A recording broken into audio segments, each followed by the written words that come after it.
Hello मित्रों, नमस्कार। मैं पुनः वापस आ गई हूँ आप लोगों के बीच कृष्ण भक्ति काव्य धारा के कवियों की महत्वपूर्ण पंक्तियाँ लेकर। पंक्ति नंबर 1। संतन को कहाँ से करी सो काम, आवत जात पनहिया टूटी, बिसरी गयो हरि नाम। ये पंक्ति कुंभन दास जी की है। कुंभन दास जी को एक बार अच्छा गाने की वजह से अकबर ने अपने दरबार में बुलाया, जिससे वो बहुत ही उदास मन से गए, जाना नहीं चाहते थे। ज़बरदस्ती गए कि राजा ने बुलाया है। आज उन्होंने कहा, राजा ने कहा कि कोई पंक्ति आप सुनाइए। तब इन्होंने कहा कि संतन को कहाँ सीकरी सो काम, कि भक्तों को आपके फतेहपुर सीकरी से कौन सा काम है। आवत जात पनहिया टूटी, बिसरी गयो हर नाम। और आते जाते हुए मेरी पनहिया भी टूट गई और कृष्ण का नाम भी मैं भूल गया।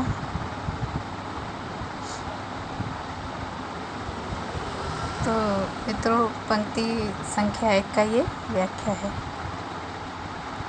पंक्ति संख्या 2। मोह मन गिरधर छवि पर अटक्यो, ललित त्रिभंगी अंगर पर, चली तहाई टटक्यो। तो मित्रों, ये पंक्ति कृष्णदास जी की है। कहा जाता है कि कृष्णदास जी इस पंक्ति को पढ़ने के बाद ही अपने प्राण का त्याग कर देते हैं। कृष्णदास जी कहते हैं कि मेरा मन गिरिधर यानी पर्वत को धारण करने वाले भगवान श्री कृष्ण की छवि पर अटक गया है।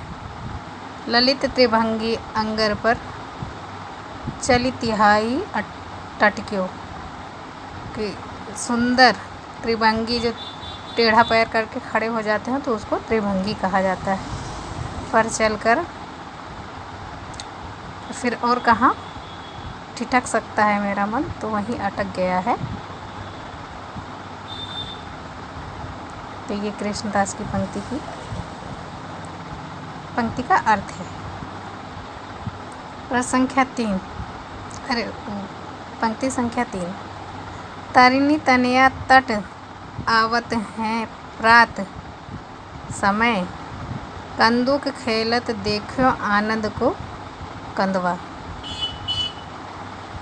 तो ये भी पंक्ति कृष्णदास जी की है। कृष्णदास जी कह रहे हैं कि तरिणी तनया, तरनी मतलब सूर्य, तनया मतलब सूर्य की पुत्री अर्थात यमुना के तट पर प्रातःकाल आते हैं, गेंद खेलते हैं और उनको देखकर आनंद होता है। पंक्ति संख्या 3 की ये अर्थ है। पंक्ति संख्या 4। जब ते प्रीति श्याम ते कीनी, ता दिन से मेरे इन नैनन ने नैकों नींद न लीनी। ये परमादास जी की पंक्ति है और परमादास जी कह रहे हैं कि मुझे जब से कृष्ण जी से प्रीति हुई है, उस दिन से मेरे इन नेत्रों ने ठीक से नींद नहीं ली। तो मित्रों, ये परमादास जी की पंक्ति का अर्थ है। पंक्ति संख्या 5। राधे तू हीरावली टूटी, उरज कमल दल माल मरग जी, वाम कपोल अलख लट लूटी। तो इसमें परमानंद जी की पंक्ति है। तो इसमें राधे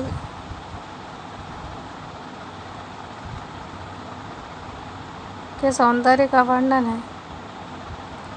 कह रहे उरज कमल दल माल मरग जी, वाम कपोल अलट लट, कि उनके बाएं गाल पर लट है। तो ये पंक्ति संख्या 5 की व्याख्या है। पंक्ति संख्या 6। कहाँ करो बैकुंठ ही जाई, जहाँ न नंद जहाँ न यशोदा, जहाँ नहीं गोपी ग्वाल न गाई। ये भी परमादास जी की पंक्ति है। और परमानंद दास जी कहते हैं कि मैं उस बैकुंठ में जाकर क्या करूँगा, जहाँ न नंद हैं, जहाँ न यशोदा हैं, जहाँ न नंद, जहाँ न यशोदा, नहीं जहाँ गोपी ग्वाल न गाय, न जहाँ न कृष्ण है, नहीं जहाँ गोपियाँ हैं, न ग्वाल बाल हैं और न गाय हैं, मैं ऐसे वैकुंठ में जाकर क्या करूँगा। पंक्ति संख्या 7। प्रात समय उठ जसुमती जननी गिरिधर सुत को उपटनी नहावत, कर श्रृंगार बसन भूषण सज फूलन रुचि रुचि पाग बनावत। इसमें गोविंद स्वामी जी की पंक्ति है। गोविंद स्वामी जी कहते हैं कि प्रातः काल उठकर ही यशोदा मैया गिरिधर सुत को के अपने पुत्र को उपटन लगाती हैं, नहलाती हैं, फिर उनका श्रृंगार करती हैं, तरह तरह के आभूषण पहनाती हैं, फूलों से उनका चुन चुन कर फूलों से भी श्रृंगार करती हैं।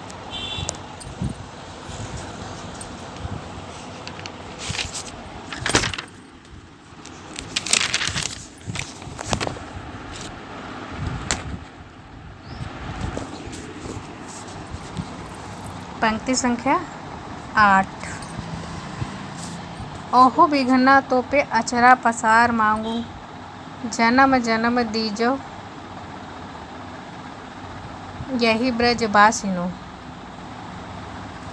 ये छह स्वामी जी की पंक्ति हैं। और छह स्वामी जी कह रहे हैं कि हे विधाता, मैं तुमसे आंचल फैला कर मांगता हूँ कि मुझे जन्म जन्म तक इसी ब्रज में वास दीजिए।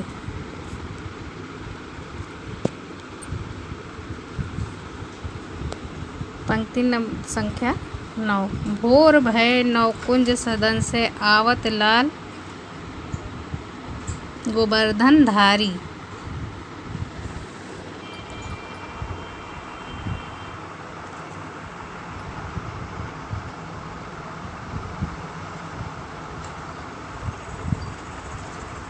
लटपट पग मारग माला शिथिल अंग डगमग गति न्यारी। ये भी छह स्वामी जी की पंक्ति है। इसमें कि सुबह होने पर नवकुंज के घर से आते हैं गोवर्धनधारी यानी कृष्ण भगवान आते हैं, जिनके पैर लटपटा रहे हैं और वो मार्ग पर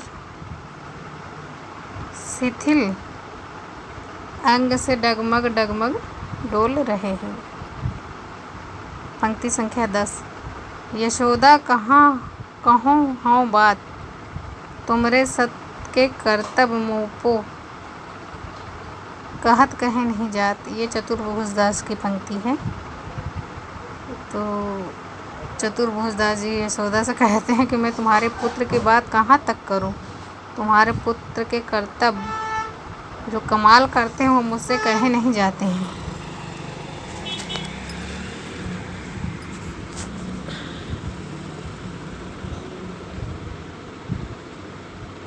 पंक्ति संख्या 11। ताहि छिन उड्डय राज उदित रस, राज सहायक मंडित वदन प्रिय, कुमकुम मंडित वदन प्रिया जनु नागरी नायक। ये नंददास जी की पंक्ति है।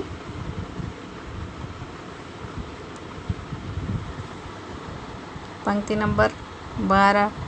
मोहन मधुर वचन श्री मुख ते श्रवण सुन सुन, हृदय बसाऊं तन मन धन और प्राण निवेदित, यह विधि अपने को सफल कराऊं। कि इसमें कह रहे हैं नंददास जी की पंक्ति है, एकदम सरल सा है कि कृष्ण के मुख से उनके मधुर वचन को सुनकर हृदय में बसाऊं और तन मन धन और प्राण से निवेदन की यह निधि किसको अपने को सफल बना लूं, सुनकर ये उनकी बातों को अपने जीवन को धन्य कर लूं। पंक्ति संख्या 13। फल फलित होए फल रूप जाने, देखो न सुनताही कि आयुनी काहू को बात कहो कैसे जू माने। ये भी नंददास की पंक्ति है। पंक्ति संख्या 14। नेह कारण श्री यमुने प्रथम आई, भक्त के चित्त की वित्ति सब जान के अतहीं आतुर जू धाई। इसमें भी कि यमुना जी पहले आई और अति आतुर होके दौड़ रही हैं, यही सब सरल सा है इसका अर्थ। तो ये भी नंददास जी की पंक्ति है। पंक्ति संख्या 15। माई आज तो गोपाल ग्राम कैसे रहियो, फल के गृह फूले ऐसे जैसे संपत्ति समूल के। तो एक समूल का वृक्ष होता है, तो उस तरह उनको खुश हो रहा है, खुशी हो रही है कि जैसे समूल की संपत्ति मुझे मिल गई है। तो मित्रों ये भी नंददास जी की पंक्ति है। तो मित्रों आज अष्टछाप के कवियों की पंक्ति समाप्त हुई। धन्यवाद।